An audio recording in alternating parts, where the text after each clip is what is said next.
नमस्कार दोस्तों, स्वागत है आप सभी का आपके अपने YouTube platform one week study point पर। दोस्तों आज की क्लास रहेगी हमारे बीए फर्स्ट ईयर वालों के लिए वन वीक सीरीज को लेकर। दोस्तों हिंदी साहित्य पर अति महत्वपूर्ण सवालों पर डिस्कस करने वाले दोस्तों आप अंत तक बने रहिएगा। दोस्तों 2023 का न्यू एडिशन आप सभी के सामने जयनारायण व्यास विश्वविद्यालय जोधपुर की ओर से प्रकाशित न्यू एडिशन है। दोस्तों चलिए 2023 की अति इम्पोर्टेंट सवालों पर डिस्कस करते हैं। चलिए दोस्तों आज की क्लास में अति इम्पोर्टेंट सवाल 2018 के एग्जाम में पूछा गया एक पद्यांश से। दोस्तों चलिए इस पर डिस्कशन कर लेते हैं कि पद्यांश क्या है कि दुल्हनी गावहू मंगल चार, दुल्हनी गाहू मंगल चार, हर घड़ी आए हो राजा राम भरतार, तन रत करी में तन रत करी हूँ, तन रत करी में तन रत करी हूँ,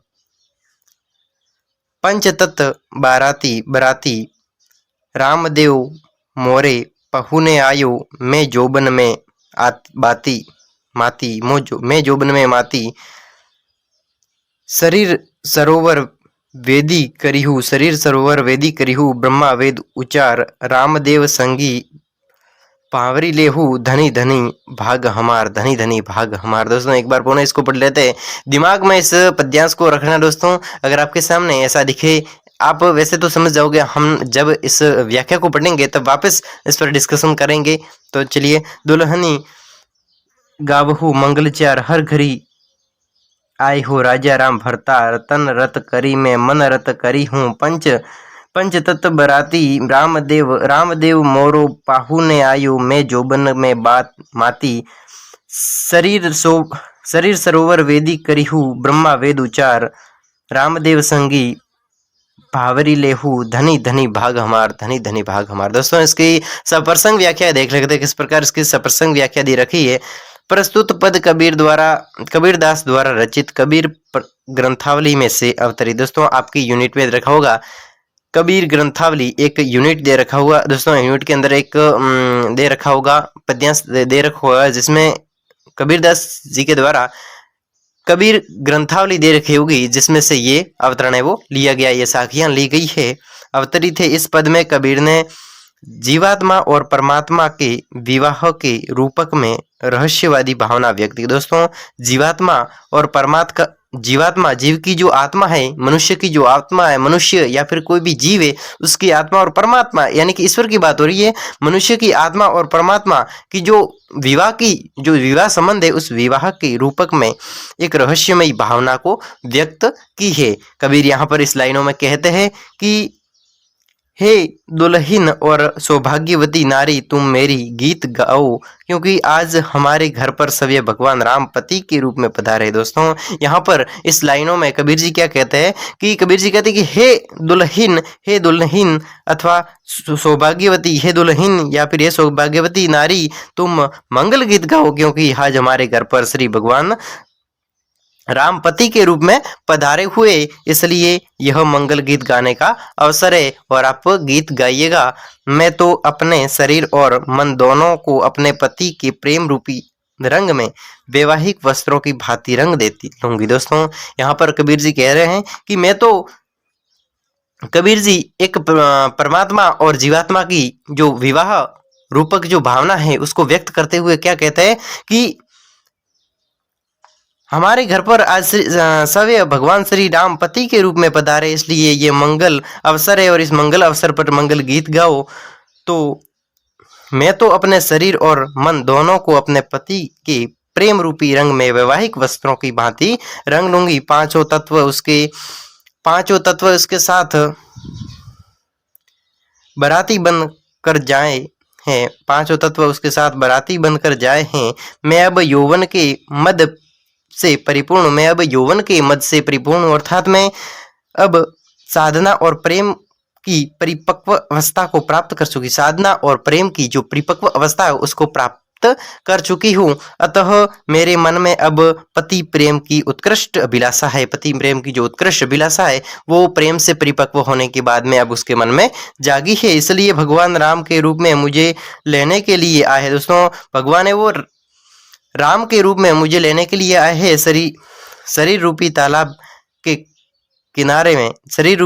के किनारे में विवाह की वेदी बनाऊंगी और विवाह के अवसर पर सभी ब्रह्मा जी विवाह मंत्र पढ़ेंगे। ब्रह्मा जी ये विवाह के मंत्र पढ़ेंगे और समुद्र के किनारे मैं वेदी बन जाऊंगी। क्या बनूंगी? समुद्र के किनारे बैठकर मैं वेदी बन जाऊंगी और विवाह के अवसर पर सभी ब्रह्मा जी मंत्र बोलेंगे, मंत्र पढ़ेंगे। मेरा यह परम सौभाग्य है कि मैं भगवान राम के साथ भावर फेरे लूंगी। भगवान राम के साथ मैं भावर फेरे यानी सवरी के फेरे लूंगी।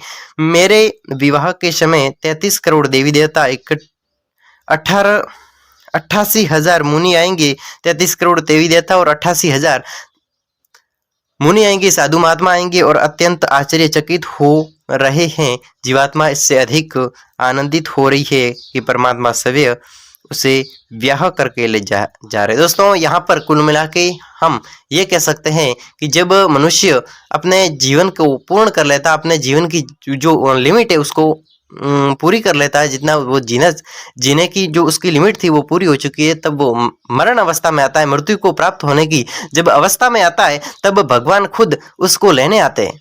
यानी धरती पर जब उसको लेने आते हैं, स्वर्ग में लेते, नरक में ले, वहीं कहीं पर ले जाए, लेकिन भगवान जब उस हम कह सकते हैं कि जो मृत्यु अवस्था को प्राप्त करने वाला है, यानी कि जब उसको भगवान लेने आते हैं, किसी व्यक्ति को भगवान लेने आता है, जब वो मृत्यु को प्राप्त होने वाला, तब वो व्यक्ति ऐसा कहता है, तब जब कोई व्यक्ति मृत्यु की अवस्था में मृत्यु को प्राप्त होने वाला है और भगवान उसको लेने आते हैं, यानी कि उन दोनों का विवाह होता है। एक तो जीवात्मा, जीव की आत्मा है, एकदम मृत्यु को प्राप्त होने वाली जीव की आत्मा है, और एक परमात्मा यानी ईश्वर आए, उसको लेने के लिए ईश्वर आए हैं, और परमात्मा यानी उस दोनों का विवाह हो रहा है। यहाँ पर ऐसा कबीर जी ने बताया। तो ऐसे ही कबीर जी यहाँ पर बात कर रहे हैं कि कबीर जी यहाँ पर कहते, हे दुल्हन अथवा सौभाग्यवती नारी, तुम मंगल गीत गाओ, आप मंगल गीत गाओ। और क्योंकि आज हमारे घर सवय भगवान राम पति के रूप में पधारे। कैसे रूप में? पति के रूप में पधारे। क्यों पधारे? क्योंकि वो मरने वाला और भगवान उसको लेने के लिए आए, तो पति के रूप में पधारे, इसलिए मैं उसके लिए इसलिए आप मंगल गीत गाओ। इस मंगल अवसर पर मंगल गीत गाओ। मैं तो अपने शरीर और मन दोनों को अपने पति प्रेम रंग के वैवाहिक वस्त्रों में की भांति रंग लूंगी। पांचों तत्वों के रूप में उसकी 5वां तत्व, यानी कि जो 5 तत्वों से हम मानव का जो शरीर बनता है, जैसे कि जल, अग्नि, वायु और जल, अग्नि, वायु, और कौन से होते हैं मानव के जो 5 तत्व है, धरती, पृथ्वी, आकाश, ये 5 तत्व है। वो 5 तत्वों के रूप में वो क्या उसके साथ में बारात बनकर जाए हैं। मैं अब यौवन मध्य से परिपक्व हो चुकी। परिपूर्ण हो यौवन मध्य यानी कि जो जीवन जीने का रस था, जीवन में जो कुछ भी था वो परिपक्व हो चुका है, यानी पूर्ण हो चुका है। अब मृत्यु की अवस्था में है, तो अब वो परिपूर्ण हो चुकी है, अर्थात मैं अब साधना और प्रेम परिपक्व अवस्था में, यानी कि साधना और प्रेम की परिपक्व अवस्था को प्राप्त कर चुकी। अतः मेरे मन में अब पति प्रेम की उत्कृष्ट अभिलाषा है, यानी कि परिपक्व होने के बाद में जो भगवान के प्रति एक जो श्रद्धा होती है, तो वो श्रद्धा एक अभिलाषा है। इसलिए भगवान राम के रूप में मुझे लेने के लिए आए हैं। वो अपना सौभाग्य मानते ही है कि मुझे मैं अब मृत्यु को प्राप्त होने वाली हूँ और मुझे भगवान राम एक पति के रूप में लेने आए हैं। शरीर रूपी तालाब के किनारे विवाह की वेदी बनूंगी और विवाह के अवसर पर सभी ब्रह्मा जी मंत्र पढ़ेंगे। दोस्तों, जब किसी व्यक्ति की मृत्यु होती है तब उसे भगवान लेने आते हैं, तो वो ये सोचता है कि वो एक पॉजिटिव थिंकिंग के साथ में यहाँ पर कबीर जी व्यक्त कर रहे हैं कि मैं तो समुद्र के किनारे जाऊंगी और वहां पर बैठूंगी, और वहां से जब उसको भगवान लेकर जाएंगे, तब वहां पर ब्रह्मा जी मिलेंगे। अनेक सारे 33 सौभाग्यशाली भगवान राम के साथ भंवर फेरे लूंगी। विवाह के समय 33 करोड़ देवी देवता दोस्तों जब स्वर्ग में जाएगी और वहां पर उसका विवाह होगा, यानी कि वहां पर उसका मिलन होगा, एक आत्मा और परमात्मा का मिलन होगा, तो वहां पर 33 करोड़ देवी देवता देखेंगे, 88,000 मुनि देखेंगे। अत्यंत आश्चर्यचकित हो रही है जीवात्मा, इससे अत्यधिक आनंदित हो रही है कि परमात्मा सवय ब्याह करके ले जा रहे हैं, यानी कि भगवान उस मृत्यु को प्राप्त होने वाले व्यक्ति की आत्मा को लेने आए, यानी कि उसको विवाह करके एक ब्याह करके ले जा रहे हैं, यानी कि उसको अपने गले लगाकर ब्याह करके, यानी कि उसे स्वर्ग की ओर ले जा रहे हैं। तो वहां पर वो अपने एक क्या कह सकते हैं सौभाग्य मानती है कि उसे सभी भगवान श्री राम लेने के लिए आए हैं। दोस्तों, इस व्याख्या को हम इस दोहे के माध्यम से पढ़ते हैं कि दुल्हनी गाहू मंगल चार, यानी कि भगवान खुद जब उस व्यक्ति को लेने आए तो दुल्हनी यानी कि हे दुल्हन, दुल्हनी गाहू मंगलचार, दुल्हन के लिए 2-4 मंगलचार यानी कि गीत गाओ, मंगलचार यानी गीत गाओ, दुल्हन के लिए गावहू यानी गाओ, मंगलचार यानी 4 गीत गाओ। किसके लिए? दुल्हनी का विवाह हो रहा है, दुल्हन का विवाह हो रहा है और आप मंगलचार यानी कि गीत गाओ, 4 गीत गाओ। हर घड़ी आयो हो राजा राम भरतार, हर हम गरी यानी हमारे घर पर आयो हो यानी आया है राजा राम भरतार, राजा राम जो भगवान श्री राम मेरे घर पर आए हैं, इसलिए आप क्या गाओ? मंगलचार गीत गाओ, 2-4 गीत गाओ। तन रत करी मैं मन रत करी हूँ, तन रत करी मैं मन रत करी हूँ यानी कि तन रत, जो मेरे तन में जो इच्छा थी परिपूर्ण, इच्छा थी परिपक्व यानी कि जो यौवन अवस्था की परिपक्व थी, वो तन करी मैं करी मन रत करी हूँ। पंच तत्व बराती यानी कि मेरा जो यौवन अवस्था वो पूर्ण हो चुकी है। अब मैं पंच तत्व यानी मेरे शरीर जो मैंने अभी आपको बताया, जो हमारा शरीर 5 तत्वों से यानी पंच तत्व यानी 5 तत्वों की जो बारात है, खुद पूरा शरीर है वो जलेगा यानी 5 तत्वों की जो बारात है वो मेरी बारात में जाएंगी भगवान के साथ में। रामदेव मोरो पाहुने आयो, रामदेव मोरो राम है वो मेरे रामदेव मोरो पाहुने आयो। मैं जोबन में माती, मैं जोबन में माती, मैं सौभाग्यशाली हूँ कि मुझे भगवान श्री राम लेकर जाएंगे।